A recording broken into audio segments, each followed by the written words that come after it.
Boa noite, pessoal. Novamente estamos aqui reunidos para mais um dia de conhecimento, né? Ontem eu estava comentando no grupo que eu me sentia uma verdadeira aluna, né? Estudante, vendo os ensinamentos, né, do professor Bonfim.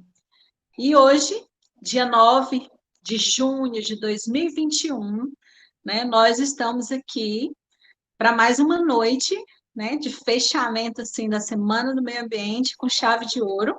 E hoje nós temos um convidado especial, né? Professor McDavid, né, biólogo, convidado aí especial da professora Elisete. Nós dizemos a você, Mac, que seja bem-vindo, viu? É muito bom estar com você, muito bom ouvir, digamos assim, sangue novo, né? A gente gosta de valorizar a prata da casa, mas é sempre bom nós termos pessoas que podem contribuir conosco nesses momentos. Então, assim, vai ser um prazer, vai ser uma satisfação muito grande ouvir o que você tem a nos dizer. E o tema de hoje é mudanças climáticas e o cerrado. Esse é o tema escolhido para hoje, diante de todos os temas que nós já pudemos fazer, né, ouvir, participar, conhecer desde segunda-feira.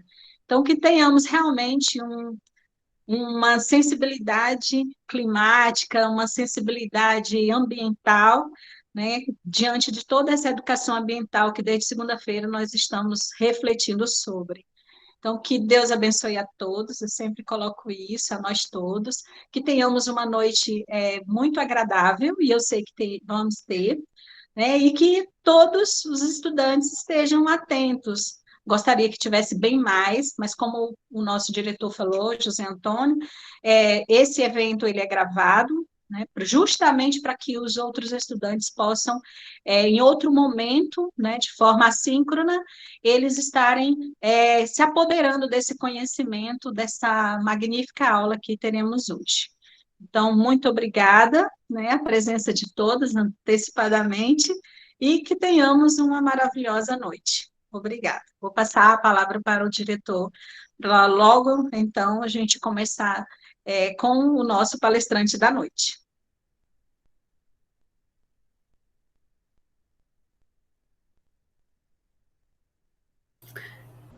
Bem, Então, pessoal, boa noite. Eu sou José Antônio, né? José Gama, diretor do Colégio Estadual São José.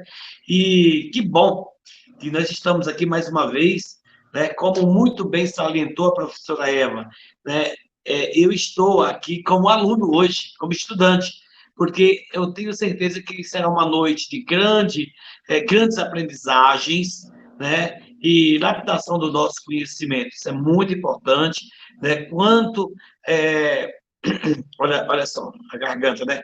Olha só, ontem e antes de ontem nós tivemos, na segunda e terça-feira, né, momentos de grande relevância para conversar sobre refletir sobre a sustentabilidade, sobre o nosso meio ambiente. Isso é muito bom. Então, meio ambiente é uma questão de quê? De consciência, é uma questão de vida, é uma questão de cidadania, né? E hoje será mais um grande dia de aprendizado, de conhecimento, de reflexão, para a gente melhorar enquanto cidadãos, né, neste meio o qual, né, clama por essa consciência, por essa novo meio de viver e ser, né, com dentro das normas que diz, né, que nós temos que respeitar.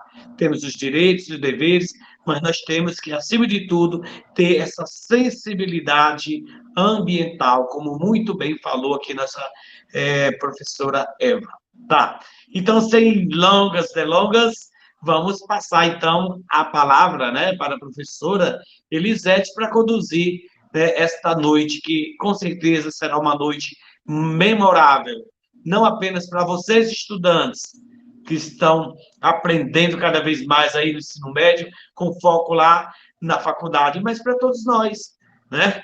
Então, vamos que vamos. Grande abraço e estamos juntos. boa noite. Bom, Quero aqui desejar boas-vindas ao Mac David, doutor Mac David, né?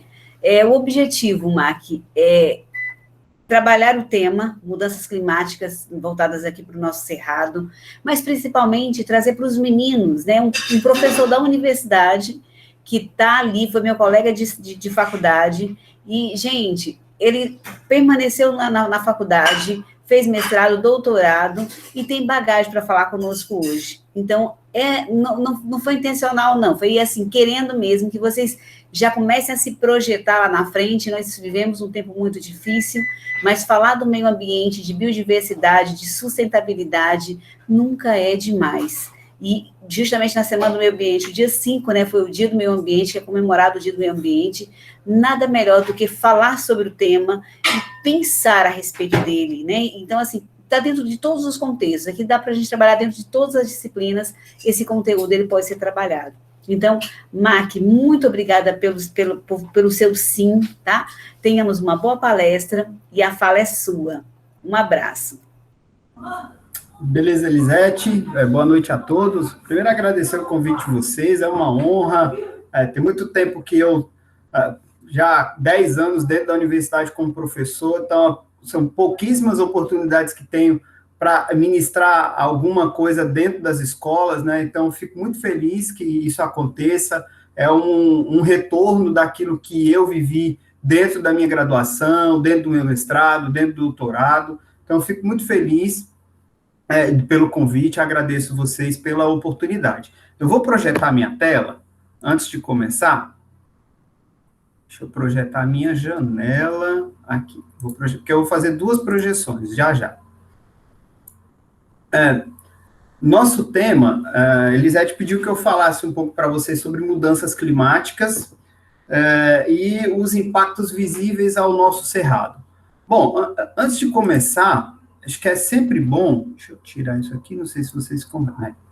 É sempre bom lembrar algumas coisas importantes. Quando a gente pensa em mudança climática, a gente está vivendo uma época agora, que é muito complexa em termos sociais, políticos, econômicos e ambientais. Então, a primeira coisa que a gente precisa pensar quando vai olhar para mudanças climáticas é olhá-la nesses diferentes aspectos. Então, a minha intenção aqui, né, não é mostrar, evidentemente que eu vou mostrar algumas informações, alguns dados, mas mais do que isso, é tentar trazer algumas reflexões importantes que a gente pense nas nossas ações, no que a gente faz em relação ao ambiente, à nossa vida social, e essas questões, como essas situações se relacionam ao longo do que a gente está apresentando, tá? Eu sou o professor Mac, eu sou vinculado ao curso de Biologia, lá de Porto Nacional. Então, se nós tivermos alguns alunos aí interessados no curso de Biologia, serão muito bem-vindos. Vai ser um prazer encontrá-los por lá, ou na licenciatura, ou no curso de bacharelado, né? Projetos, pesquisas e diferentes ações. Eu tenho mestrado em Ciências do Ambiente e doutorado em Biodiversidade e Biotecnologia. Meu objeto de estudo é ecologia de peixes.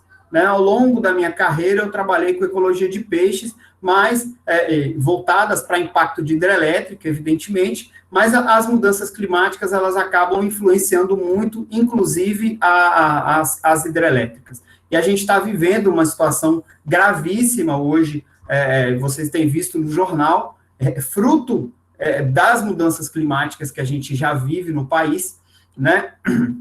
Se vocês não estiverem me ouvindo, eu melhoro aqui, parece que... Vocês estão me ouvindo bem? Perfeitamente. Tá. Porque eu vi um chat aqui e achei que não está.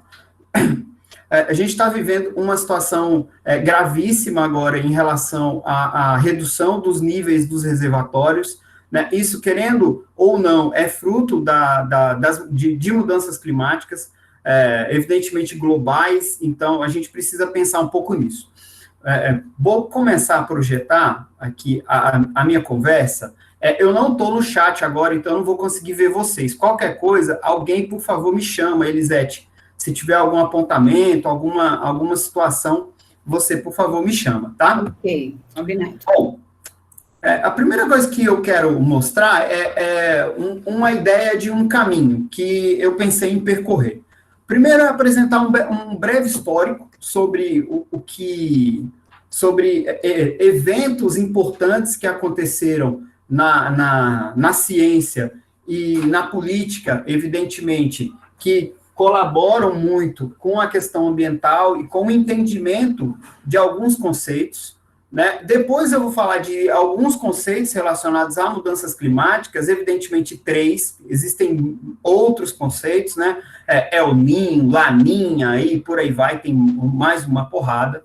Depois eu vou falar um pouco dos impactos globais, falo um pouquinho das contribuições regionais, e aí, evidentemente, que eu não vou focar no Tocantins, eu vou focar na região do Cerrado, e, evidente, a Amazônia, porque também faz parte desse processo, e depois eu quero falar um pouquinho, comentar um pouquinho sobre essas responsabilidades, né, e é mais ou menos esse o que eu chamo de the road so far, né, o caminho que nós vamos percorrer em relação às mudanças climáticas. Bom, vamos começar. A primeira coisa que a gente tem que olhar são as conferências de meio ambiente. A primeira delas aconteceu em 1972, lá em Estocolmo. Foi a primeira conferência mundial que tratou do assunto meio ambiente. Se nós lembrarmos bem na história, 1970 foi uma era muito grande e representativa com movimentos ambientais e uma preocupação da ciência em relação às questões ambientais. Principalmente, nós tivemos aí nesse meio tempo Woodstock, movimento hippie e por aí vai. Todos esses movimentos colaboraram com o estupim, né, com o pontapé inicial da discussão em relação às questões ambientais. Lá em Estocolmo, na Suécia, foi o primeiro movimento ecológico de caráter internacional. Isso é muito importante e significativo quando a gente olha para lá, porque você tem, dentro de um mundo com centenas de países, você tem uma representatividade muito alta, de 113 países participantes, mais de 300 representantes de organizações não governamentais, não exclusivamente ONGs, mas outros setores da sociedade civil também, né? E dentro de Estocolmo, saem 2 resultados muito importantes, né? O primeiro deles é a Declaração das Nações Unidas sobre o Meio Ambiente. É um documento que traça uma série de compromissos ambientais das nações, de várias nações, e, evidentemente, controladas e avaliadas pela ONU, que é a Organização das Nações Unidas. Dentro do evento, né, dentro desse evento, também a ONU promove o PNUMA, que é o Programa Nacional de Nações Unidas para o Meio Ambiente. O programa que existe até hoje, ele ainda é controlado pela ONU, né, e dentro desse resultado, dentro desse evento, nós tivemos alguns compromissos assumidos. Esses compromissos assumidos foram assumidos pelos países signatários do evento, né, nem todos assinaram, mas grande parte deles assinaram, e alguns deles eu destaquei aqui. Primeiro, o compromisso em preservar a fauna e a flora, redução do uso de resíduos tóxicos, apoio financeiro aos países subdesenvolvidos, e aqui eu coloquei subdesenvolvidos entre aspas, justamente para pontuar que não se trata de país subdesenvolvido mais, né? Se a gente for olhar, a geografia mudou, houve uma modificação nos termos, mas nessa época nós ainda chamávamos isso de países subdesenvolvidos. Bom, em Estocolmo, depois de Estocolmo, houve uma série de outros eventos ambientais, outros eventos relacionados ao meio ambiente, mas foram muito fragmentados, porque entre 1970 e mais ou menos 1980, nós vivemos aquele período muito ruim da história da humanidade, que foi a Guerra Fria, né? Um risco eminente de uma guerra nuclear, ou dos Estados Unidos, ou da Rússia, todo mundo preocupado com essa questão, né? Armas químicas e armas nucleares e tudo e tal, e a questão ambiental foi desmerecida, digamos assim, durante um pouco mais de tempo. A discussão volta à tona em 92, com a Rio 92, ou a Eco 92, que é o que a gente conhece, sediado no Rio de Janeiro. Essa foi a primeira conferência a se falar em desenvolvimento sustentável. E dentro desse evento, nós tivemos 172 países e um número muito expressivo de representações de organizações não governamentais, setores diferentes da sociedade, enfim, várias coisas. A Rio 92, ela é um marco muito, muito importante para a questão ambiental no mundo inteiro, porque ela traça uma série de paralelos e ela disponibiliza uma série de documentos que foram extremamente importantes e que são extremamente importantes para a gente olhar as questões ambientais. Eu vou destacar algumas, evidentemente não vou falar de todas, mas eu vou destacar aqui a Convenção para a Biodiversidade, Convenção da Diversidade Biológica. Ele é um documento que trata do conceito de diversidade biológica, o conceito usado hoje pela ciência, ele é um conceito que foi discutido nesse evento. Então, o conceito de diversidade biológica é tratado aí, é estabelecido aí, dentro desse documento, dentro da convenção, dentro desse documento de biodiversidade, ele trata das questões ambientais, ele trata das questões de uso de patrimônio genético,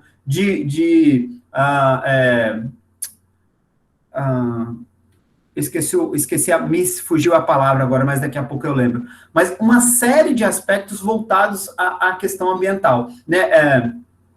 Uso de material genético, acesso ao patrimônio genético, algumas definições importantes relacionadas a isso também. Isso é extremamente importante. E também estabelece quem deve cuidar da biodiversidade. Né? E aí, a Convenção da Biodiversidade, ela é muito expressiva, que ela vai dizer, olha, quem tem que cuidar da biodiversidade é a sociedade, não importa o país. Por isso que nós temos hoje uma preocupação muito grande quando o presidente fala, olha, a Amazônia é brasileira, não é bem assim, porque a Convenção da Biodiversidade, ela estabelece alguns critérios para isso, tá? Dentro da Convenção da Biodiversidade também, a gente tem outras convenções que foram estabelecidas, entre elas a Convenção do Clima, a Carta da Terra, que é uma declaração dos fundamentos globais de sustentabilidade e de paz, e dentro desse documento também, a Agenda 21. Durante muito tempo, a gente ouviu falar e conversou sobre a Agenda 21. Dentro da Agenda 21 tem algumas questões que são extremamente importantes. Delas, cooperação dos países ricos para acelerar o desenvolvimento dos países em desenvolvimento, combate à pobreza, mudança dos padrões de consumo, combate ao desflorestamento, né, ao desmatamento, e a assignação da Convenção da Biodiversidade. Essas foram as principais situações voltadas para a Agenda 21, né? E depois você tem um pouco mais adiante, em 95, a criação das conferências das partes, que é o que a gente conhece como COP. Então, todos os anos agora existem as COPs, nas conferências das partes. A primeira foi em Berlim, na Bélgica, e eles discutiram questões relacionadas ao aquecimento global. Né? Esse ano vai acontecer a 26ª, se eu não me engano, vai ser... eu acho que vai ser nos Estados Unidos, se eu não me engano, não me lembro bem o lugar. Né? Mas vai acontecer ainda esse ano, deixa eu olhar, acho que aqui tem a data. Se eu der um zoom aqui, eu vou saber. Não sei. Não sei qual país é esse. Alguém, se é o geógrafo, me ajudar aí, por favor. Mas aí, dentro das COPs, é muito importante a gente olhar para a terceira COP, que é a de Kyoto, no Japão, em 97. Dentro de 97, estabeleceu-se o que nós conhecemos como o Protocolo de Kyoto. O Protocolo de Kyoto, ele foi assinado por 56 países, países em desenvolvimento, a grande parte deles, que contribuíam aí com 55% da emissão de gases por efeito estufa, né? E eles se comprometeram a reduzir em 5% os níveis de CO2 até 2012. Né? A COP, ela é um evento muito importante, O protocolo de Kyoto, ele é um documento extremamente importante. Vários países assinaram, inclusive o Brasil, mas os Estados Unidos se recusou a assinar, argumentando que isso prejudicaria a economia americana. Por que eu destaquei isso? A gente vai olhar em vários momentos da história que os vilões, entre aspas, das questões ambientais estão associadas às questões econômicas. Então, por que a gente tem grandes concentrações e grandes problemas com queimada, aquecimento global, desmatamento e por aí? Por uma questão econômica. Tá? E os Estados Unidos, ele é o carro-chefe, digamos assim, dessa situação econômica. Mas, independente se os Estados Unidos assinou esse documento ou não, há uma grande contribuição do protocolo de Kyoto que se estabeleceu algumas situações importantes, no qual o Brasil ajudou e o Brasil ajuda também. Uma delas é a reforma dos setores de energia e de transporte, e aí nos setores de energia a gente pode falar um pouco da questão das usinas hidrelétricas, que é uma matriz de energética renovável, né? O Brasil é o país que é o principal país que a sua matriz energética ela a maior parte ela é de energia renovável, né? Eu estou falando de energia elétrica, né? Por hidroelétrica, né? Mas a gente tem hoje um aumento significativo de outros tipos de energia de fontes renováveis também. Né? Eliminação da emissão de metano, isso também foi importante, redução dos resíduos energéticos, incluído aqui o CFC, né, que era aquela que nós usávamos nos aerosóis, que destruía a camada de ozônio, né, e a proteção das florestas e dos reservatórios de carbono. Daqui a pouco a gente vai voltar nisso. Bom, avançamos um pouco mais no tempo, chegamos em 2002, na Rio+10, que aconteceu em Joanesburgo, na África, né? Ela é o primeiro evento a contribuir com a indicação de que os problemas ambientais, eles também estão associados à pobreza. Então, essa relação ela é muito importante, porque você tem uma série de outras situações relacionadas, e dentro da Rio 10+, né, ou seja, 10 anos depois da Rio 92, você tem algumas conclusões e algumas situações importantes. Um reforço da produção da biodiversidade, o compromisso de acesso à água potável e de saneamento básico universal, o combate à fome, o combate aos conflitos armados, né, de narcotráfico, crime organizado e por aí vai. Né? Isso foi intensificado depois também na Rio+20, que aconteceu de novo no Rio de Janeiro, 20 anos depois da Rio 2012, né?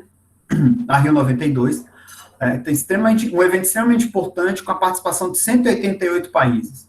Né? Dentro das propostas estabelecidas lá, nós temos a erradicação da pobreza, a integração econômica, social e ambiental ao desenvolvimento sustentável. Isso é extremamente importante, porque quando a gente olha, por exemplo, os projetos de empreendimentos que analisam impactos ambientais de empreendimentos econômicos, eles avaliam as questões ambientais, sociais e econômicas de qualquer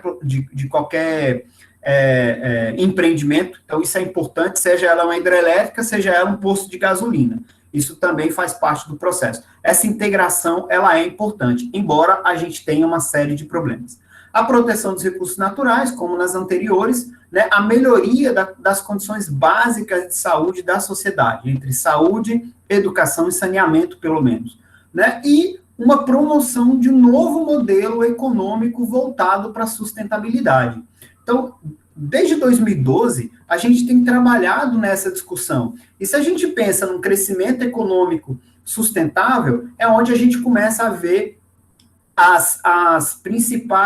os principais movimentos para a implantação de eventos de energia limpa. Por exemplo, placa solar, carros elétricos, essas outras situações, elas começam a ter um pouco mais de valor a partir de 2012. Antes disso, nós víamos essas situações com poucos olhos, né? Nós, que eu digo, a humanidade. Bom, Depois de 2012, nós tivemos um evento extremamente importante, que foi o Acordo de Paris, a COP21, que ela foi, pela primeira vez na história, ela foi assinada e ratificada por todos os países presentes, os 195 países presentes, assinaram o Acordo de Paris, incluindo os Estados Unidos. Então, isso é muito importante a gente olhar isso, né? E se a gente for pensar nisso, o primeiro compromisso que eles estabelecem no Acordo de Paris é a redução drástica da emissão dos gases de efeito estufa.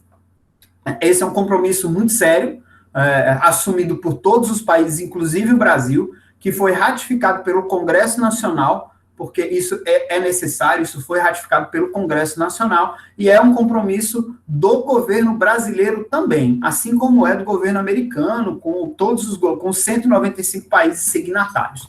Só para lembrar um pouquinho dessa época aqui, quem era o presidente americano era o Barack Obama, tá? Só para lembrar aqui um pouquinho dessa história. Lá atrás era o George Bush, quando recusou-se o George Bush filho, pai, né, quando se recusou a assinar o protocolo de Kyoto. E aqui o Obama resolve aceitar e assina o protocolo. Isso é extremamente importante. Dentro do Acordo de Paris, algumas metas foram estabelecidas. Primeiro, garantir que a temperatura média do mundo global fique abaixo de 2 graus. Nós vamos mostrar isso, falar disso daqui a pouquinho. A obrigatoriedade do registro das emissões pelos países. Então, hoje, todos os países signatários são obrigados a dizer quanto que eles estão emitindo de CO2 na atmosfera, ou de gases que afetam o efeito estufa, né, que causam efeito estufa. A autoridade dos países em definir as metas de emissão dentro de suas capacidades, né, e a reduzir essas situações, compromisso com a erradicação da pobreza, e o compartimento e a compartilhação de conhecimento, tecnologia e práticas a partir das lições aprendidas pelos países anteriores. Então, essas situações e essas metas do Acordo de Paris, elas são extremamente importantes e relevantes. E vejam bem, a gente está falando do Acordo de Paris que tem pouco mais de 6 anos, tá? Isso foi em 2015, a gente está em 2021, foi um pouco mais de 6 anos. Sobre as COPs, eu vou parar por aqui. Houve outros eventos posteriores, inclusive a de 2017, se eu não me engano, que a gente ouviu e conheceu muito a pessoa de uma ambientalista, aquela menina chamada Greta, né, que discursou na ONU, que discursou dentro da COP, e fez um discurso muito bonito, interessante, sobre as questões ambientais, e aí lá ela fala, olha, se a gente não parar agora, a gente compromete a vida da raça humana em pouco tempo, tá? Esse discurso dela ambiental é extremamente importante, tá? Queria só passar historicamente por esses processos. Agora eu vou falar um pouquinho de alguns conceitos que são importantes para a gente entender o que significa mudanças climáticas. A primeira delas é esses 3 conceitos básicos: efeito estufa, aquecimento global e mudanças climáticas. O que essas coisas têm a ver uma com a outra. Vou começar com o efeito estufa, que é o mais simples. Primeira coisa que a gente tem que entender é que o efeito estufa, ele é um fenômeno natural de aquecimento térmico da Terra, né? E ele é assim, projetado assim, porque ele consegue manter a temperatura capaz de existir vida na Terra. Como que o efeito funciona? Basicamente, ele é muito simples, não é, quimicamente falando, é um pouco mais complexo, mas basicamente a radiação solar, ela entra na atmosfera da Terra, né? E esses gases, eles retêm parte da radiação, né? Para vocês terem uma ideia, se não tivéssemos a camada, os gases de efeito estufa aqui, que são vários, os gases de efeito estufa, toda a radiação inserida, ela não seria capaz de manter a temperatura que a gente tem, porque ela ia irradiar muito, ia voltar bastante energia, né? A captação da energia, ela ia voltar, a gente teria aí em torno de menos 18 graus Celsius na temperatura da Terra. Evidentemente que isso já passou em muito tempo atrás, né? Esses daqui são os principais gases existentes na camada do efeito estufa. Além deles, aqui a gente tem a água, que eu não vou nem falar um pouco dela, porque daqui a pouco a gente vai falar de alguns aspectos. O principal deles é o dióxido de carbono. É ele quem tem a capacidade, né, em relação à formação da molécula, enfim, de manter a temperatura, a radiação entra e, digamos assim, em termos mais leigos, né, ele bate nas moléculas de carbono e parte dessa radiação é refletida novamente. Então, mantém o calor lá dentro. Como é radiação, a radiação fica aqui dentro e isso aquece o planeta, tá? Além disso, você tem o óxido nitroso, o metano e o clorofluor, o CFC, que é um extremamente importante. Bom, esses raios, né, esses gases, eles agem como isolante térmico, absorvem parte da energia e são capazes de manter o calor do Sol dentro da atmosfera. Bom, uma coisa é importante a gente falar. Todos esses gases formadores do efeito estufa, ele é consequência de milhões e bilhões de anos de formação da Terra. Então, se a gente olhar dentro da biologia, os eventos de formação da Terra, isso foi por milhares e milhares de anos, modificações, terremotos, vulcão e tal, que foi concentrando os gases na atmosfera até essas moléculas se formarem e surgir aquilo que a gente tem. Bom, como que a gente sabe disso? A gente sabe porque há registros paleoclimáticos em alguns animais que foram fossilizados. Então, isso é possível identificar e visualizar. E aí tem uma coisa importante, que é em relação à fotossíntese. A fotossíntese, que é a capacidade das plantas em transformar o CO2 da atmosfera em oxigênio, ela absorve o CO2 e transforma isso em oxigênio, ela é o principal evento que começa a fazer com que a formação da atmosfera seja mais agradável para a vida, né? E aí isso possibilita a existência da vida aqui na Terra. E aí tem uma coisa importante. A fotossíntese, ela surgiu mais ou menos aqui, ó. Aqui a gente está falando de 1.250 milhões de anos atrás. Mais ou menos aqui, né, onde começa as fotossínteses e as primeiras plantas, né? Então, é aqui na época do Cambriano, é bem antigão, né? Bota antigo nisso, mas é nessa situação. O que é importante a gente olhar também é isso aqui, ó. Esse gráfico embaixo, ela é a diferença de temperatura em graus Celsius ao longo das eras geológicas. Nós estamos aqui, ó, bem nesse finalzinho aqui, o hoje, bem pequenininho, né? Ou seja, isso quer dizer que ao longo do tempo, a temperatura da Terra, ela oscilou bastante. Hoje, a gente está nessa situação aqui, um pouco para cá. Então, teve momentos de frio, então a gente estaria aqui numa era geológica mais fria. Mas, se a gente for parar para pensar, qual que é a grande questão é que para que a temperatura saia dessa situação aqui e suba 10 graus, isso daqui levou milhares de anos, né? Centenas de milhares de anos para acontecer. E a mesma coisa aqui. O que tem acontecido é que nós estamos aumentando a capacidade ou a rapidez com que essa temperatura saia de uma situação mais fria e aumente muito mais rápido, em função da atividade antrópica. E é isso que nós chamamos e conhecemos de aquecimento global. É um fenômeno climático em larga escala que corresponde ao aumento da temperatura dos oceanos, da superfície da Terra, em função do excesso de gases que foram emitidos lá na camada, que foram emitidos para a atmosfera e são mantidos dentro da atmosfera. Entre eles, o principal, o dióxido de carbono, que é o CO2. Ou, no caso das queimadas, o CO, né, que é o óxido de carbono. Né? Bom, o que é importante a gente olhar isso daqui? A emissão de gases de efeito estufa, eles se intensificaram nos últimos 150 anos de história. Esse gráfico que vocês estão olhando do lado, essa figurinha, é um GIF que aumenta, que está olhando a mudança de temperatura desde 1880 até 2019 dentro do globo terrestre. Isso é um dado real. Então, o que a gente percebe é um aquecimento do planeta em relação a isso. Então, ou seja, nos últimos 150 anos, a gente intensificou a liberação de dióxido de carbono dentro da atmosfera. Bom, consequência desse aquecimento global. Consequência disso são o que nós conhecemos de mudanças climáticas, né? Essas mudanças climáticas podem ser simples, mudanças de ordem regional, mas podem ser mudanças globais. Aqui eu trouxe, evidentemente, as mais chamativas e catastróficas, né? Por exemplo, aqui as reduções das geleiras, redução dos níveis dos rios, aumento da intensificação das nevascas,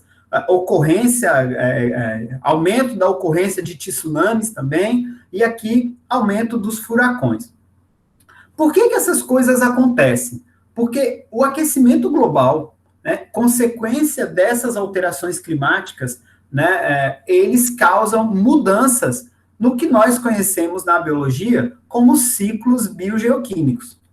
Existem vários ciclos biogeoquímicos, e a gente, logicamente, vai olhar para 3 deles aqui de uma forma rápida: o ciclo da água, o ciclo do carbono e o ciclo do fósforo, mas você tem outros ciclos que também são influenciados por essa situação do aquecimento, em função do aquecimento global. Então, vamos pensar o seguinte, rapidamente, se a gente olhar para o ciclo da água. Eu vou focar no ciclo da água e no ciclo do carbono, porque esses dois são talvez os principais. Mas se a gente pensa no ciclo da água, é muito rápido, é muito fácil da gente entender, porque toda a água armazenada na Terra, seja ela água doce ou água salgada, em algum momento ela evapora, né? E se a gente for olhar, ela vai evaporar, vai se concentrar lá nas nuvens, isso vai depois condensar novamente, formar partículas de água e vai chover em algum lugar. Essa água vai de novo descer em determinados lugares, pode ser numa montanha, ou em rios, ou em outros lugares, vai abastecer os lençóis freáticos, vai encher de novo os rios, e essa água vai voltar novamente para esse ciclo, porque vai acontecer isso a todo tempo. O que tem acontecido? A gente tem mudado muito as concentrações de água ao longo do planeta, principalmente porque a gente tem aquecido a Terra. Isso tem feito com que as geleiras se derretam.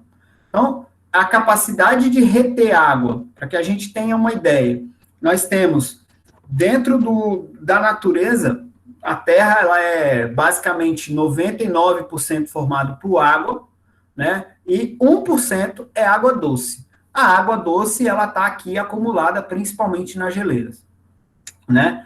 Quando as geleiras começam a derreter, essa água vai para os oceanos, vai para outros lugares, e a gente começa a ter um problema hídrico aí de abastecimento, principalmente de água doce, né? Então, esse é um fato principal. O ciclo do carbono é o que a gente vai dar uma focada. O que tem acontecido? Evidentemente, eu não vou falar de muitas coisas do ciclo do carbono, é mais para a gente pontuar, é que, naturalmente, nós temos o carbono, ele é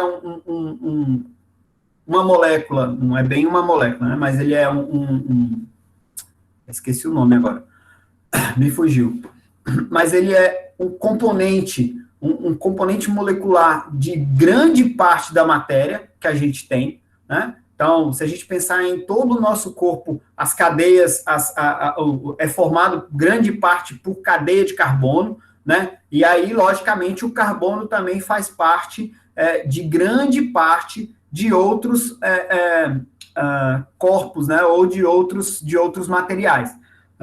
Árvores, plantas, outros animais, a maioria tudo formado por carbono, e aí o professor de química vai poder justamente explicar um pouco maior, não vou focar não vou detalhar essas situações. Mas o que tem acontecido ao longo do tempo é que nós, com o processo de industrialização, começamos a captar carbono dos oceanos, ou melhor, do petróleo. Esse carbono foi retirado da atmosfera, que estava lá embaixo, sedimentado na atmosfera, e a gente tem jogado isso na atmosfera em função do combustível fóssil. Não é só a produção de carbono por combustível fóssil, mas isso é uma grande contribuição. A gente tem também hoje a contribuição da queimada em função do desmatamento e das queimadas. Né? Isso joga carbono para a atmosfera. O carbono ele não consegue ser absorvido em sua totalidade para voltar para as cadeias, né, e fazerem parte ou na água ou nos oceanos, e isso vai ficando acumulado na atmosfera. Então, esse é um grande problema. Basicamente, o que acontece quando a gente pensa no efeito estufa é isso daqui. Né? Eu já falei rapidamente lá atrás, mas rapidamente é isso aqui. Moléculas de água e CO2 são os dois principais gases aí que afetam isso. Né? Quando você concentra muito a capacidade desses gases aqui na atmosfera, eles impedem a saída da radiação ultravioleta, que seria o calor, infravioleta, que seria o calor. Isso, o calor retido, faz com que a temperatura da Terra aumente. Bom, aí você vai falar, Mark, mas eu não consigo enxergar isso, porque Palmas, o Tocantins, é quente desde quando a gente chegou aqui. Bom, mas se a gente olhar para as questões globais, isso é um pouco mais drástico. Esse daqui é um relatório climático de 2017, criado pelo IPCC, que é a Painel Internacional de Mudanças Climáticas. Né? Esse painel ele é formado por pesquisadores do mundo inteiro, é uma liga, digamos assim, de muitos pesquisadores, e eles têm avaliado a concentração de carbono e o aumento e a relação disso com o aumento da temperatura. Então, esse gráfico aqui é um gráfico tirado dessa síntese, desse relatório de 2007, e o que ele evidencia? Ele evidencia que as concentrações de CO2 na atmosfera têm aumentado bastante. Essa linha em azul aqui são as medições de carbono desde 1988, então a gente tinha aqui uma concentração em... isso aqui está em gigatoneladas, né, para ficar a escala menor. Gigatoneladas ano, né, então era mais baixa nesse período. Aqui, mais ou menos em 1930, 1920, começa a aumentar a concentração de carbono na atmosfera, e isso depois a gente chega a um aumento de 10 gigatoneladas por ano, atualmente, mais ou menos em 2015, o relatório, né? Toneladas por ano. Ou seja, em 150 anos, a gente aumentou em 10 vezes a concentração de carbono na atmosfera. Em função disso, essa daqui é esse gráficozinho de barras, ele é uma diferença de temperatura, né, entre a temperatura máxima e a temperatura mínima no ano. Nós tivemos, nessa época aqui, nesse período anterior aqui, de 1888, em média, temperaturas negativas. Após 1970, a gente teve um aumento expressivo da temperatura na Terra, em termos de graus Celsius, seja de diferença de temperatura. Esse relatório, ele é muito emblemático, porque ele traz uma conclusão muito, muito simples. A conclusão, inclusive, ela é muito assustadora se a gente olhar. Evidentemente que eu trouxe a versão traduzida, e aí a versão é muito simples. O aquecimento do sistema climático é inequívoco, ou seja, não é errado, está certíssimo. É evidente agora, a partir das observações, o aumento na temperatura média global do ar, do oceano, do derretimento generalizado da neve e do gelo e o aumento global do nível do mar. Se a gente ainda duvida, o relatório ainda traz para nós alguns outros gráficos internos. Esse primeiro aqui é o aumento da temperatura na Terra ao longo de 150 anos, de 1850 até 2007, 2006, por aí. Dá para ver claramente, essa linha preta aqui é o aumento da temperatura, né? Nós tínhamos aí, em média, uma temperatura um pouco mais baixa, de 14 graus, se a gente fizer a média geral, a gente aumentou mais ou menos meio grau até 2017, né? Aqui, esse gráfico do meio é a média do nível dos oceanos, aqui a gente está falando de 50 milímetros é 5 centímetros, então, se a gente pensar em 5 centímetros de água, não é nada para nós, mas para os oceanos é uma coisa absurda de volume de água, né? o aumento muito significativo e expressivo dos oceanos, e aqui, com um pouco menos de intensidade, o derretimento das geleiras, né, lá no hemisfério norte, né, um pouquinho mais baixo. Então, é uma situação muito complexa que a gente vive. Esse é o relatório de IPCA de 2017. Para completar, o relatório ainda traz isso daqui, ó, que são os modelos separados por continente. Se a gente olhar, quem é que contribui mais, né? Digamos assim, quem contribui mais com o aquecimento global? Todo mundo. Tá? Independente se você está na América do Sul, na América do Norte, você tem uma contribuição muito significativa para o aumento. Se você não tivesse olhado para a questão, a otimização do recurso, você estaria nessa condição azul. Mas como você tem aumentado muito a pressão em relação ao ambiente, você tem um aumento considerável da temperatura, e essa diferença é muito alta, tá? Isso não para por aí. Em 2013, há outro relatório do IPCC que reafirma exatamente a mesma coisa, tá? E reafirma também as mesmas questões e traz outros embasamentos científicos. Nesse trabalho, ele traz um gráfico de variação média da temperatura anual, pode ser que esteja um pouco pequeno, eu vou aumentar um pouquinho, só para a gente olhar algumas coisas. Esse gráfico da direita aqui é a evaporação.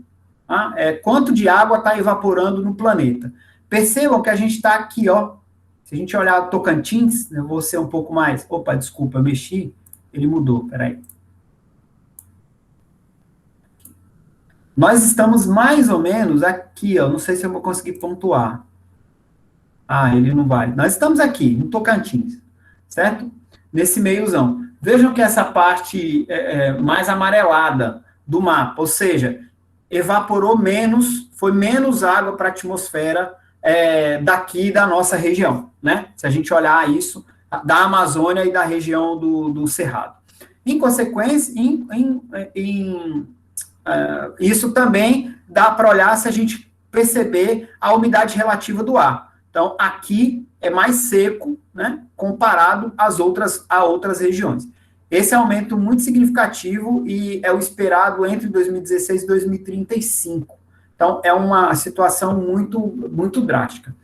Esse relatório, ele traz uma outra novidade muito importante, que é muito legal, que é essa síntese de observações de quem contribui para as emissões.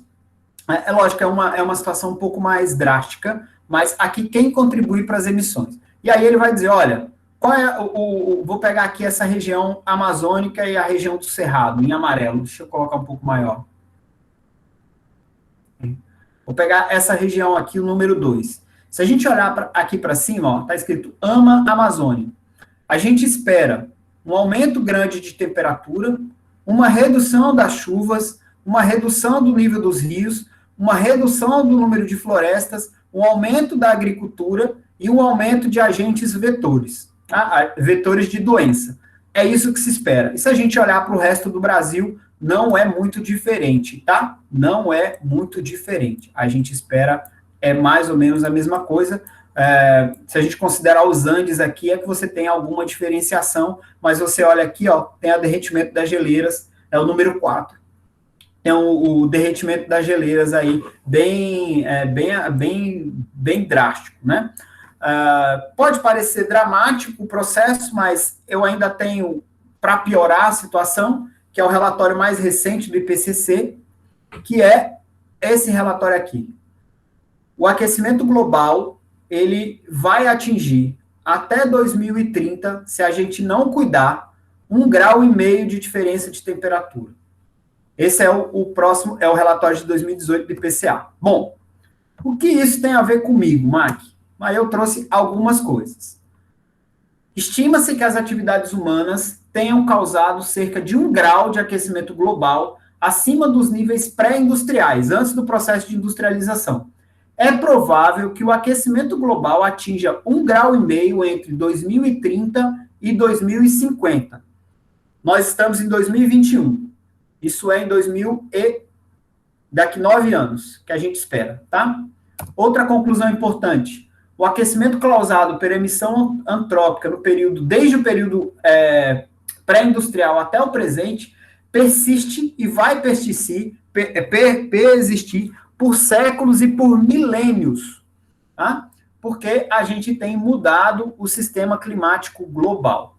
Outra consequência importante. Terceiro, o risco associado ao clima para os sistemas naturais e humanos, eles são maiores para o aquecimento global. Então, se a gente não se cuidar, os riscos que estão associados a essa situação, ela é muito maior. E aí ele apresenta esse gráficozinho lá no relatório, que é muito significativo. E aí ele vai dizer o seguinte, olha só, como que a gente pode resolver o problema? Bom, e aí a gente está vendo aqui essa linha laranjada aqui, é a medida, a emissão do gás desde 1960 até 2020, 2017. Essa aqui, linha pontilhada, é a linha de tendência, tá?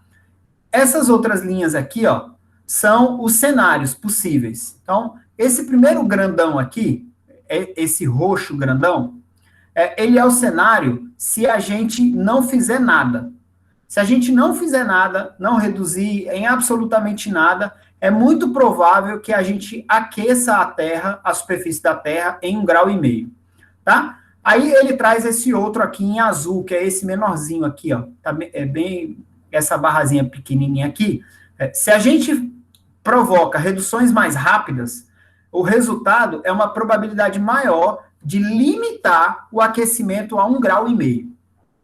Lembrando do Acordo de Paris, o compromisso estabelecido é exatamente esse, de limitar o aquecimento global até 1,5 graus.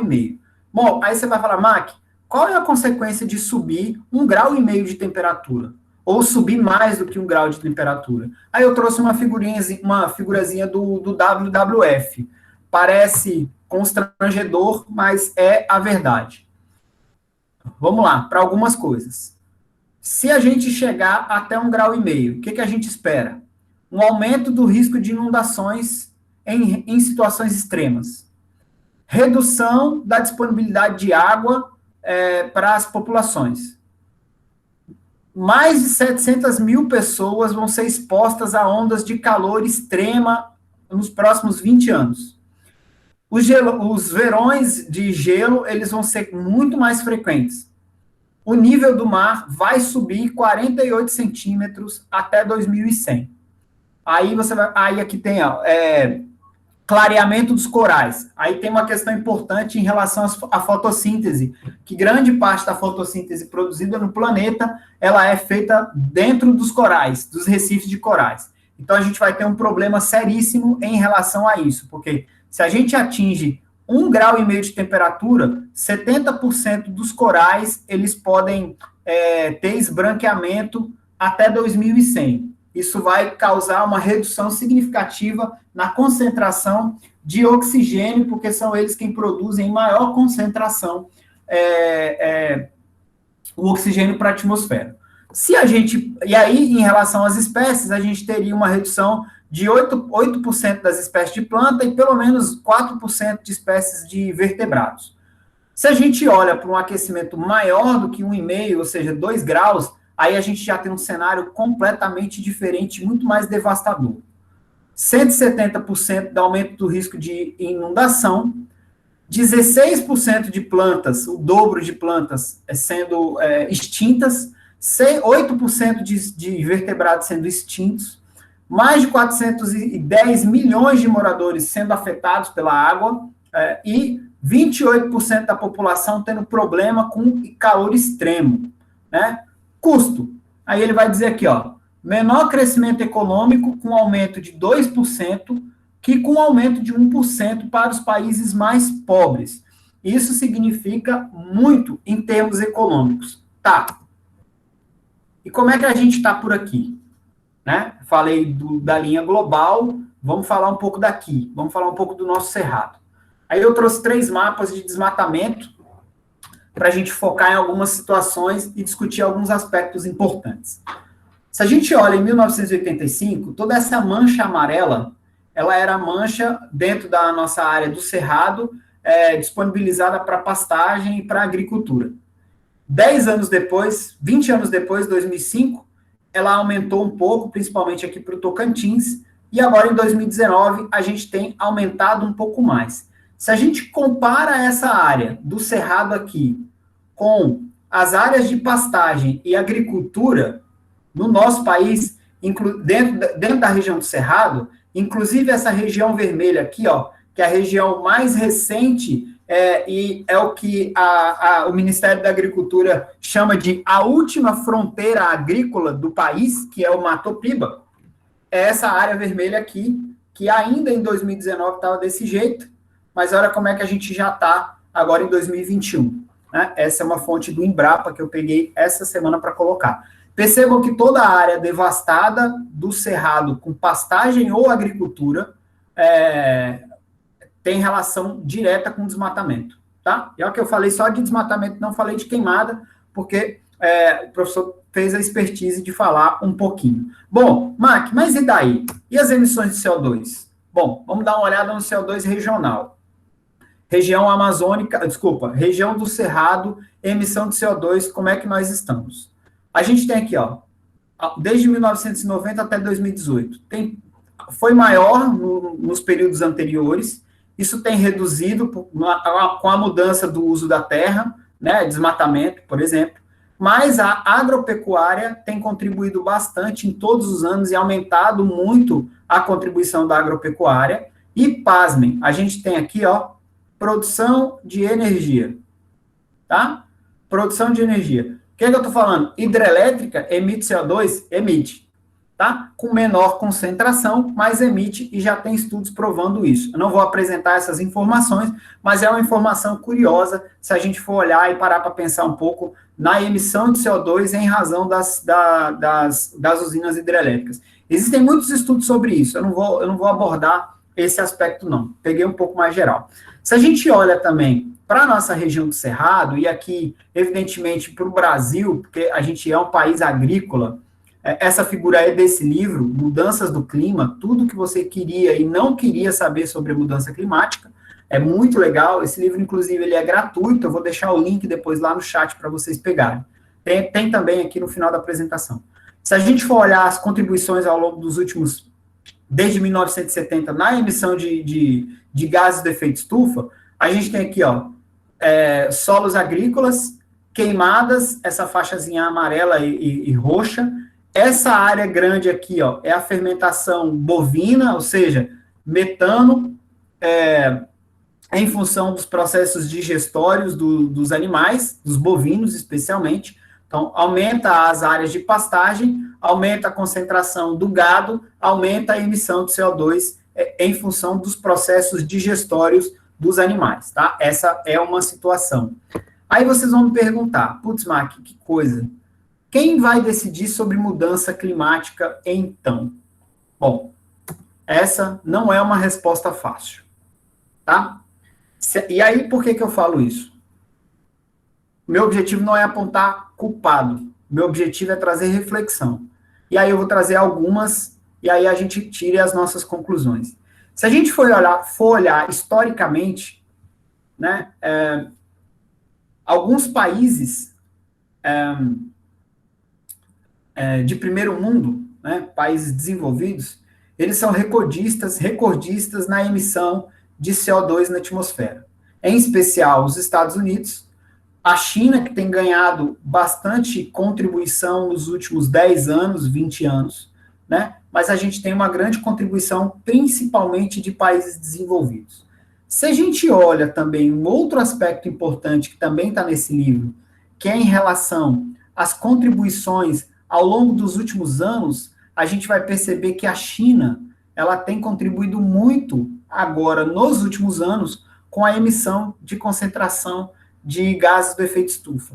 Enquanto que outros países têm se comprometido, por exemplo, aqui, ó, essa aqui, a União Europeia tem se comprometido a reduzir a emissão e tem conseguido, de certo modo. Os Estados Unidos está um pouco mais estável nesse processo, né, mas você tem aqui alguns outros estados e alguns outros países, e o transporte também tem sua contribuição. Mas percebam que a China, ela tem se destacado na emissão de gases de efeito estufa. Mas se a gente olha em emissão por habitante, ainda os Estados Unidos é recordista nessa situação, né?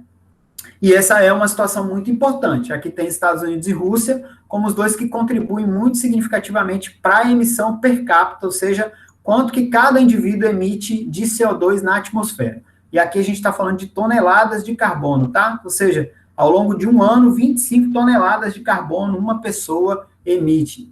É bastante coisa, se a gente for pensar. Bom, tem um outro aspecto que vale a pena pensar, que é isso daqui, ó. A relação da renda global com a emissão por habitante.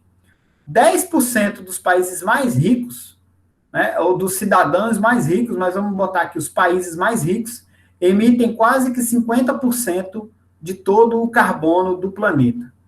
Né? Aqui tem os países intermediários, enquanto que os 50 países mais pobres emitem menos de 10% da emissão de gases de efeito estufa. Isso é uma situação muito complexa, se a gente olhar. Por quê? Os países ricos não querem perder o capital, e os pobres querem aumentar a sua capacidade de produção. Em muitos casos, países mais pobres só conseguem aumentar a capacidade de produção se mexerem no clima. E aí a gente tem essa situação aqui que é bem complicada. O Brasil vai estar numa faixa intermediária aqui, tá? Não vou saber precisar em qual posição, mas o Brasil vai estar aqui numa situação intermediária. Mas isso é mais para a gente poder pensar. Além disso, a gente ainda tem que lidar, em termos científicos, com algumas situações que a gente precisa olhar.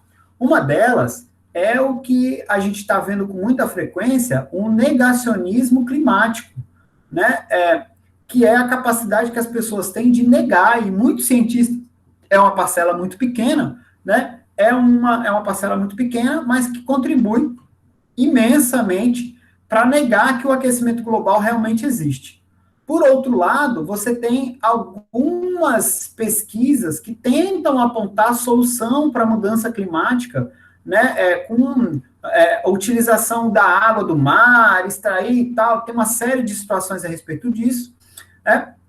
Por outro lado, você vai ter grupos de pesquisadores que reafirmam a questão da mudança climática e como ela afeta a saúde humana, e por uma questão econômica, os bancos centrais, eles precisam e olham isso, que aqui é exatamente essa matéria do valor econômico, né? O desafio do Banco Central nas mudanças climáticas. Tá? É uma matéria muito interessante, que vale a pena dar uma olhada, mas infelizmente é paga, né? Então tem que pagar para poder ler.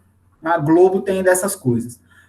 O desafio, então, é econômico em relação às questões climáticas. Por que se vê isso? Porque a gente vive, dentro do nosso país, infelizmente, uma situação muito complicada em relação às questões ambientais. A gente tem aí um ministro do Meio Ambiente que defende passar a boiada e mudar regras ambientais. A gente tem carta do presidente que vai falar defendendo madeireiro, que vai derrubar a floresta.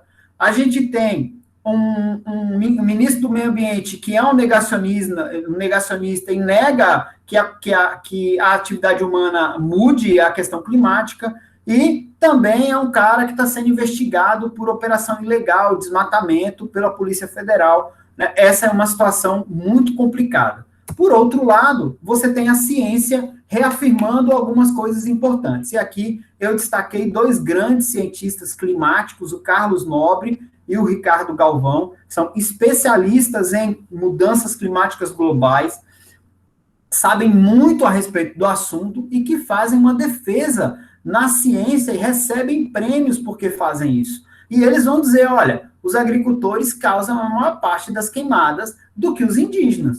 Quando um pesquisador de porte desse, renomado internacionalmente, enxerga esse processo, a gente começa a perceber que o que a gente vive em termos científicos é uma verdade. E esse negacionismo da ciência, ele está muito forte, está muito presente na nossa sociedade hoje. Bom, isso não é tudo.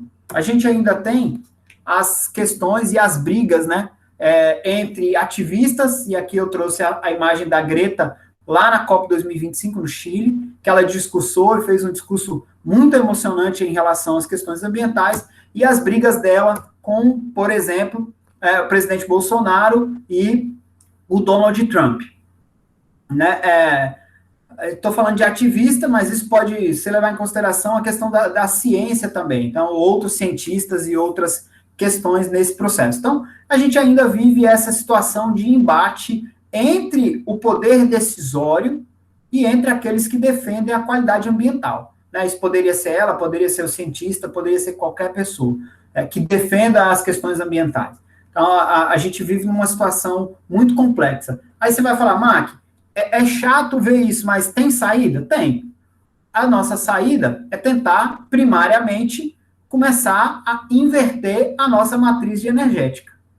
Né? Esse é um primeiro passo. Não vai resolver 100% as questões, mas ele vai resolver em grande parte. Fazendo o quê? Valorizando produção de energias mais limpas. Né? E aqui eu trouxe o exemplo da energia elétrica, mas a energia hidráulica da hidrelétrica, as termoelétricas não, desculpa, as energias eólicas também contribuem significativamente para isso, né? A utilização e a valorização de carros que utilizam menos combustível fóssil, né? Esse carro que é o Tesla, por exemplo, que é o do cara lá que quer ir para Marte, né? Usar equipamentos eletrônicos mais econômicos, isso acaba contribuindo. A utilização de transporte público, ao invés de utilizar carros específicos para ir para o trabalho, por exemplo, ou utilizar outro tipo de meio de transporte, é aquilo que nós conseguimos fazer a curto prazo. Em termos de sociedade, eu gosto da frase do autor do livro, né? A gente está num barco e que a gente está naufragando e o planeta, ele é um só. Ou seja, a gente está todo mundo no mesmo barco. A gente passa pelo mesmo problema. E se a gente não olhar para esse problema com seriedade, em termos de humanidade, a gente está realmente mudando as nossas visões. E aí, vocês podem perguntar, Mac, mas não é só o ambiente que está crescendo, né? A gente tem uma série de outras questões que estão por trás disso. E, evidentemente, que a questão econômica, ela tem prevalecido dentro do processo.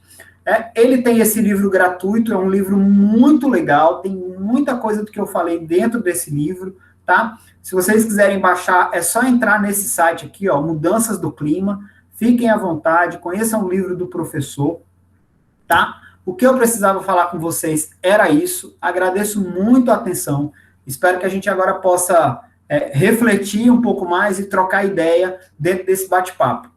Deixo aqui as redes sociais do nosso curso de Biologia lá de Porto, né? Entrem lá no nosso Instagram e no nosso YouTube, no nosso canal oficial. Conheçam o nosso trabalho lá. A gente tem algumas lives, a gente tem algumas situações que são interessantes e que a gente vai estar sempre mobilizando as nossas redes sociais, tá bom? Agradeço a atenção e agora me coloco à disposição para escutar vocês, para aquilo que vocês quiserem.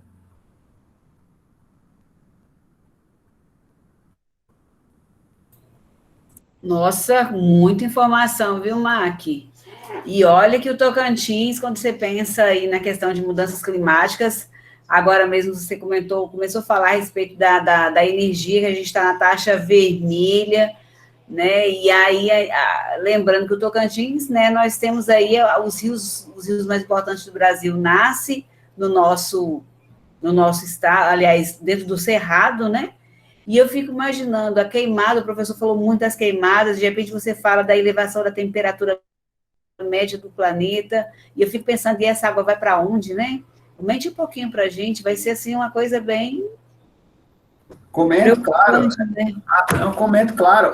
A gente está vivendo uma situação complicada. Então, assim, a primeira coisa que eu quero defender eu acredito que o clima está mudando, com certeza. É de curto a médio prazo? Não. É uma situação de longo prazo. A gente vai ver as consequências do que nós estamos causando no sistema em gerações. Não somos nós que vamos ver essas mudanças, vão ser os nossos filhos, os nossos netos. Infelizmente, falando isso, essa é uma verdade. Quando a gente pensa na questão ambiental, principalmente relacionada aos reservatórios, o que acontece? Quando você forma um reservatório, você aumenta, vamos pensar o seguinte, eu não tenho nenhum slide para mostrar, mas vamos pensar o seguinte, o rio antigamente ele corria assim, dentro de uma calha, em que você tinha um gradiente de temperatura e que em função da velocidade da água, esse gradiente de temperatura ele era mais ou menos mantido, porque a água corria, certo? Então, é só você imaginar, você vai a Taquarussu, entra lá no Ribeirão Taquarussu, a água é gelada, fria. Por quê? Porque você está num ambiente em que a água está correndo. O que acontece quando você aumenta o ambiente em termos em termos de volume? Né? Você sai de um lugar que era profundo e tinha uma circulação de temperatura para um ambiente que é mais raso, mais alagado. A radiação solar, ela vai entrar e vai ir mais fundo. Isso vai fazer com que a temperatura da água seja mais quente, mais elevada. Consequentemente, a temperatura da água sendo mais elevada, ela vai transpirar mais. Então, vai evaporar mais água. É o que a gente chama de evapotranspiração. Vai evaporar mais água. Coloca uma panela para ferver. É isso. Ela vai começar a esquentar, ela não vai precisar chegar a 100 graus para ebulir. Você começar ali com 30 graus, você já começa a ter um movimento de água e já começa a ter evaporação. O que tem acontecido? Para vocês terem uma ideia. A temperatura média do Rio Tocantins, até antes do Rio Tocantins, que eu falo aqui do Lajeado, da região do Lajeado, até 1999, 2000, antes da construção de hidrelétrica, era em torno de 24 a 26 graus. Hoje, a temperatura média do Rio Tocantins é em torno de 27 a 28 graus. Você aumentou a 4 graus a temperatura do ambiente em função da mudança do ambiente. Era rio, água mais fria, mais raso, água mais quente. Você mudou em termos de 4 graus a temperatura do ambiente. Essa é uma consequência gravíssima. Vai evaporar mais água, consequentemente, os reservatórios vão perder a capacidade de manter essa água. Para onde essa água vai? Para qualquer lugar do mundo. A gente não tem como mapear para onde a água está indo. A gente tem alguns indícios de algumas situações. Não sei se vocês conhecem, mas tem um estudo muito interessante que se chama Rios Voadores. Depois dê uma procurada, é muito legal. O que esse projeto fez? Ele colocou um avião no ar e saiu tentando captar na atmosfera da Amazônia, do Cerrado, em várias regiões do Brasil, gotículas de água e medindo quanto de água estava condensado dentro daqueles lugares. Qual foi a conclusão que os pesquisadores chegaram dentro desse estudo? É que a água que nós utilizamos, a água que vem em volume de chuva para o território do Cerrado, ele vem quase que exclusivamente em função da água que é evaporada na Amazônia. Então, a água evapora na Amazônia, vamos dizer assim, em termos mais grosseiros, pega uma corrente de vento e traz para cá essa água precipita aqui e chove aqui na nossa região e a gente tem um volume de água. O que tem acontecido na Amazônia que a gente tem visto? Mais desmatamento, mais queimada. Tem aumentado isso lá.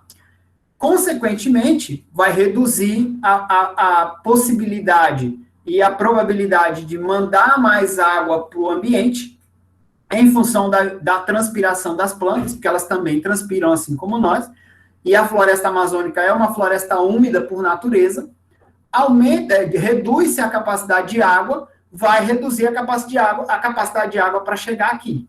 Vai chegar menos água. Ponto. Então, esse é um grande problema que a gente tem. Uma outra questão em relação, eu não falei, mas deveria ter colocado no slide, são esses grandes eventos climáticos de mudança de temperatura que a gente conhece, que a ciência conhece com muita intensidade, que são os fenômenos de Laninha e El Niño. O El Niño e a Laninha, eles ficam mudando aí ao longo dos anos, né? Um aumenta muito a temperatura, o outro esfria muito a temperatura da Terra, isso em função das correntes marítimas, enfim, tem todo um modelo que eu não consigo explicar, não sou meteorologista, então aí vocês vão me desculpar, né? Mas eu não consigo explicar o fenômeno em si, eu entendo basicamente essa situação, que esses são fenômenos que afetam muito. O que acontece? Em épocas de El Niño, os ambientes são mais secos, então falta mais água, porque a corrente ela gira de uma outra situação. Em períodos de Laninha, a gente tem mais água, então chove um pouco mais. Mas a gente tem intensificado a mudança das correntes. Então, se a gente olhar, tem estudo sobre isso também, mudança das correntes marítimas em função do aquecimento da temperatura. Por quê? A corrente marítima, geralmente, ela é formada em função da temperatura da água que está passando naquele lugar. E aí isso forma digamos, um redemoinho, né, vamos chamar assim, e essa água ela é dragada para um outro lugar e com ela leva toda a água do sistema. Quando ele chega num outro ambiente, essa água evapora e vai para a atmosfera de novo e começa todo o ciclo da água, enfim. A gente tem essa situação que ela é complexa. Então, se a gente muda as correntes marítimas, a gente também afeta os processos climáticos de forma muito intensa. E aí, as consequências é o que a gente vê agora. Então, está chovendo pouco. Ano passado para cá, a gente teve um período de chuva mais alongado, né? Foi parar de chover basicamente em maio, só que foram chuvas pontuais. Foram pouca chuva, né? O período de chuva foi maior, mas a chuva foi menos frequente, né? Isso aconteceu esse ano. Se a gente olhar de outubro para cá, foi isso que aconteceu. A gente não teve grandes períodos de chuva. O que aconteceu nos anos anteriores? O contrário. Você teve um período de chuva mais curto e chuva para danar na nossa região. Se eu não me engano, foi em 2018 ou 2019 que choveu, basicamente, a chuva atrasou, começou em novembro, dezembro, e choveu só até março, um período assim, bem curto. Então, você tem essas variações, e isso é um problema também. Então, você tem menos chuva, vai ter menos água, vai ter problema com abastecimento, né? Querendo ou não, é isso, e é isso que tem acontecido. Um outro fenômeno importante é o fato do represamento. Então, aqui no Tocantins, por exemplo, a gente tem uma cadeia de 7 hidrelétricas. Começa em Serra da Mesa e vai até Estreito. Ou melhor, Tucuruí. São 7 barragens até lá. Serra da Mesa segura a água, ele é um reservatório de acumulação. Então, espera-se que lá chova bastante para que o reservatório encha, fique cheio, para que ele solte água e a água de lá venha abastecendo os reservatórios aqui de baixo. Mas não tem chovido no Goiás, então também não tem chuva no reservatório. A água evapora e não tem para onde voltar. Então, aí você tem esse outro problema. Consequência, aumento do custo de energia, aumento da matriz energética, aumento da utilização de outras fontes de energia não renovável, que nesse caso é o carvão mineral, né? As usinas termoelétricas. Então, aciona-se nesse período as usinas termoelétricas. Mas aí você tem uma outra coisa por trás. Ninguém quer ficar sem ar-condicionado. Ninguém quer ficar sem energia elétrica. Um apagão que aconteceu no Amapá, por 20 dias, 30 dias, foi um desastre, né? E a gente viu as consequências disso, e todo mundo reclamou, e com razão, né? Em consequência de uma situação, evidentemente, que lá não foi em problemas de usina, né? Foi na linha de transmissão, mas esse é um problema seríssimo que a gente tem que enfrentar. Soluções? Não sei. A gente vai ter que trabalhar junto para descobrir. Essa é a verdade. Eu acho que é uma boa opção, quando a gente fala sobre o tema, vai abrindo novos horizontes, né? Vai se preocupando com o lixo, vai se preocupando com coisas assim que a gente muitas vezes no dia a dia não faz muita questão, né? E é interessante a gente começar a pensar, eu não gosto de ficar sem energia, então se eu puder fazer uma ação, não queimar um lixo no quintal, se eu puder dar um destino melhor para os meus resíduos, né? Eu acho, vou plantar uma árvore, quando eu for acampar em qualquer lugar, eu trazer o meu lixo, né? Aquela coisa, assim, são tantos lugares bonitos aqui no Tocantins, mas é uma vergonha, Taquarussu, as pessoas vão, largam tudo, uma sujeira danada, e isso tudo impacta o meio ambiente, né? A água Não somos nós que vamos ver isso, cara. São os nossos filhos. A verdade é a frase do professor. A gente está no mesmo barco. O barco está afundando e quem é que a gente vai levar? Entende? Porque vai chegar um momento que vai ser uma escolha. Pode não ser nos próximos 100 anos. A gente não vai estar aqui. Mas estarão os nossos filhos, ou os nossos netos, ou os nossos bisnetos, as nossas gerações futuras. E elas vão ter que decidir o que fazer com o planeta. Querendo ou não, é a verdade. O problema é, a gente tem um interesse hoje, um interesse econômico por trás.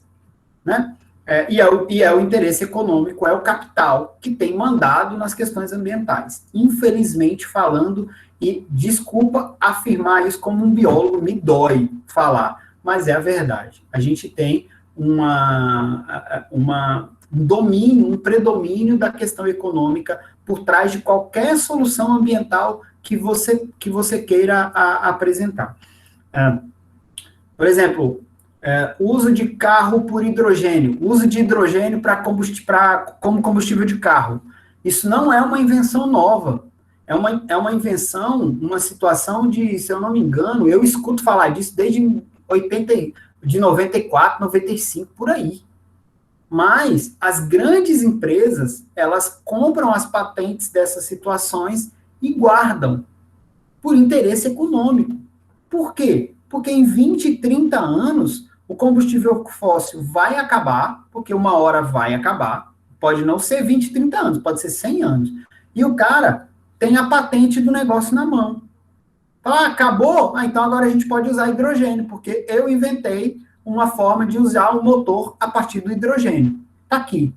E ele vende isso, e é o capital que está por trás.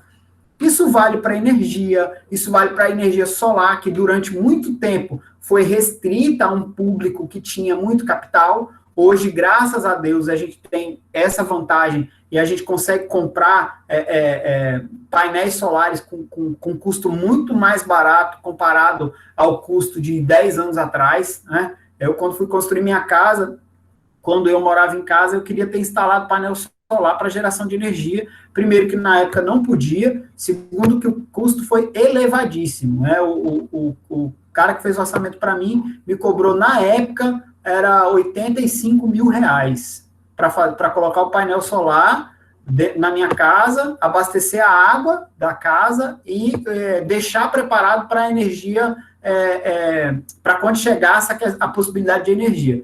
R$80 mil, eu estava gastando 115 para construir minha casa. Evidentemente que eu não fiz. Né? Hoje, o custo disso está em torno de 30, 32 mil reais. Então, em 10 anos, baixou bastante o custo.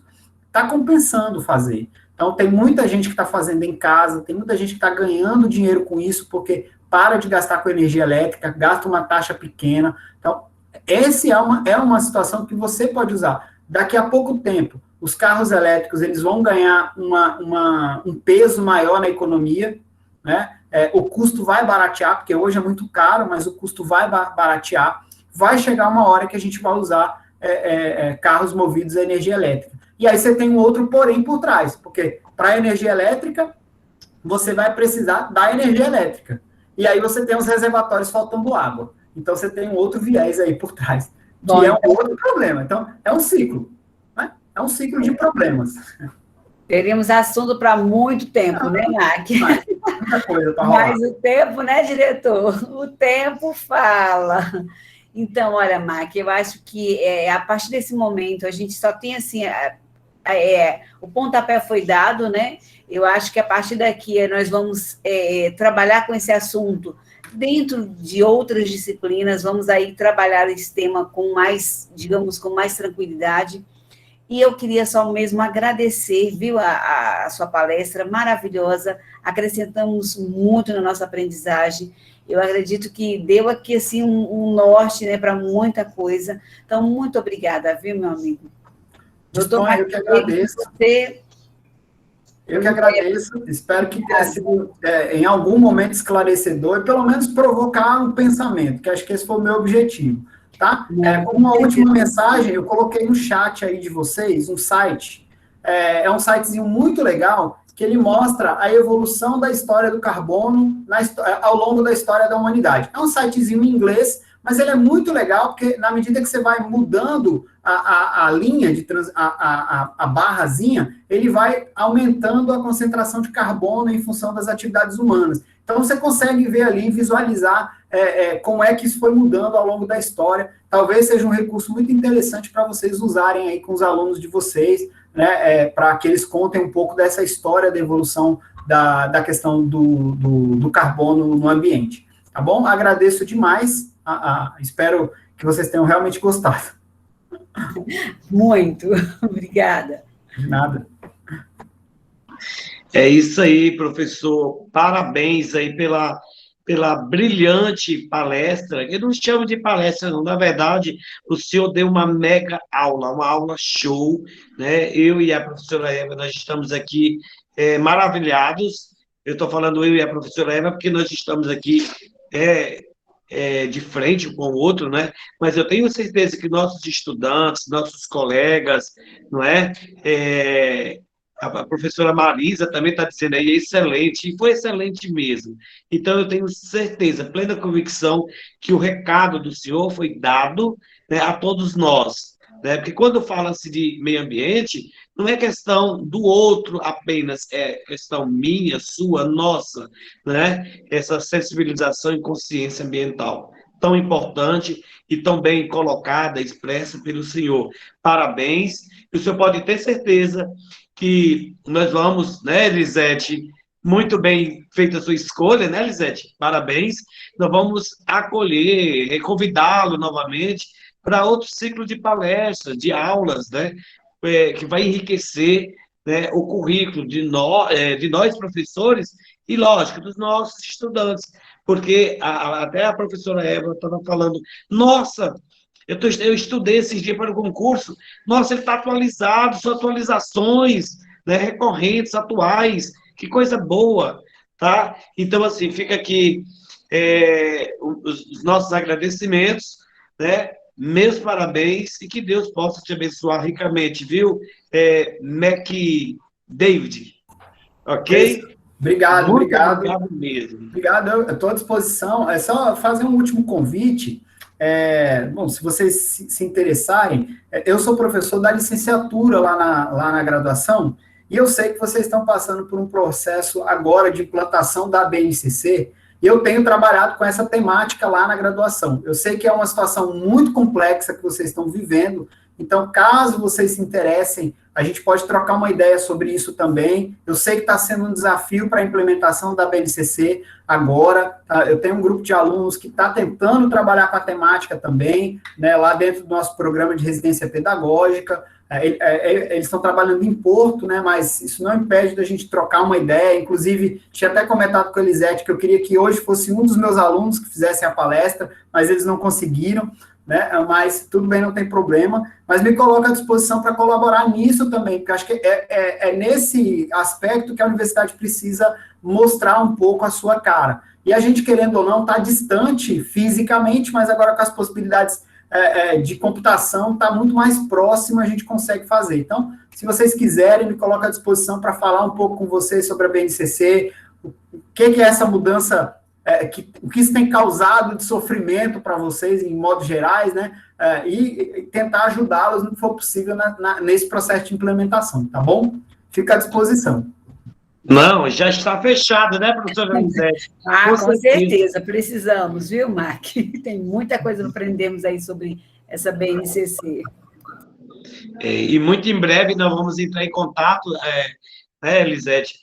A professora Eva também está aqui, a Patrícia do outro lado ali, enfim, nossa equipe pedagógica já está, assim, acionada, e com certeza nós vamos entrar em contato, porque nós precisamos, ansiamos, né, por novos conhecimentos, novos saberes, né, para fazer com que nós alinhemos cada vez mais, né, o nosso pedagógico, né? Ok? Obrigadão mesmo. De nada, disponha. Vou sair e deixá-los à vontade aí. Até mais, gente. Tchau, um abraço. Tchau. Com Deus. Tchau. Tchau, Estezinha. Tchau. Lince, tchau, minha linda. Tchau, boa noite. Parabéns Boa aí. noite. Obrigada. Boa noite. Boa noite.